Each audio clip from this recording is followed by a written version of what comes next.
के लिए समझने की जरूरत नहीं है, अनुकरण के लिए समझने की जरूरत ही नहीं। आंख पे पट्टी बांधिए और चल पड़िए।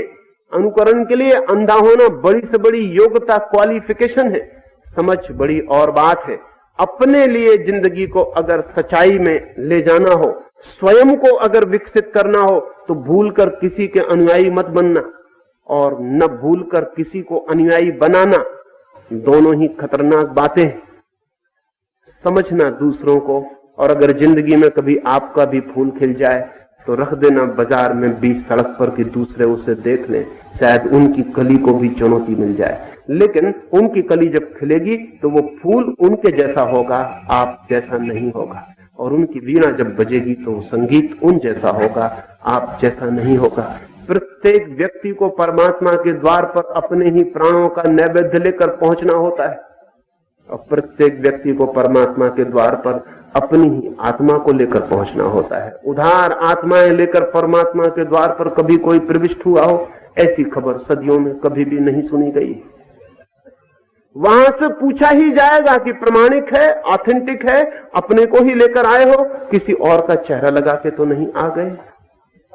उस दरवाजे पर धोखा न दिया जा सकेगा। हो सकता है इस पृथ्वी पर धोखा भी हो जाए।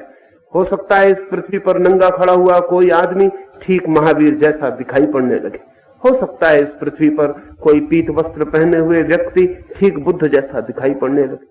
हो सकता है इस पृथ्वी पर धोखा हो जाए, लेकिन परमात्मा के सामने सब वस्त्र गिर जाएंगे और परमात्मा के सामने सब खोले उखड़ जाएंगी। परमात्मा के सामने सब नग्न खड़ा हो जाएगा, और परमात्मा के दर्पण में जब अपनी पूरी नग्नता दिखाई पड़ेगी तो वहां सिवाय उसके कोई भी नहीं मिलेगा जो आप थे। वहां वो नहीं मिलेगा जो आपने ओढ़ा, वो नहीं मिलेगा जो आपने संभाला, वो नहीं मिलेगा जो आपने अभ्यास किया। वहां तो वही दर्शेगा जो आप हैं। उस दिन बड़ा दुख होगा, बड़ी पीड़ा होगी कि कितने जन्म व्यर्थी नकल में गंवा दिए, नाटक में गंवा दिए। जिंदगी दूसरे का अनुसरण नहीं, जिंदगी स्वयं का उद्घाटन है।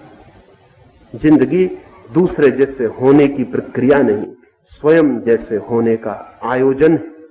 और जो इस स्वयं होने की चुनौती को स्वीकार करता है वो महावीर का अनुयायी नहीं बनेगा, लेकिन वहीं पहुंच सकता है, उसी ऊंचाई पर जहां महावीर पहुंचे।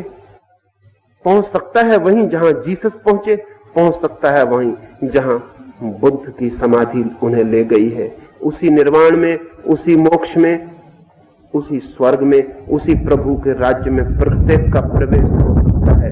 लेकिन फिर से दोहराता हूं, अंतिम बात, परमात्मा की वेदी पर अपने ही प्राणों के खिले फूल का नैवेद्य चढ़ाना पड़ता है।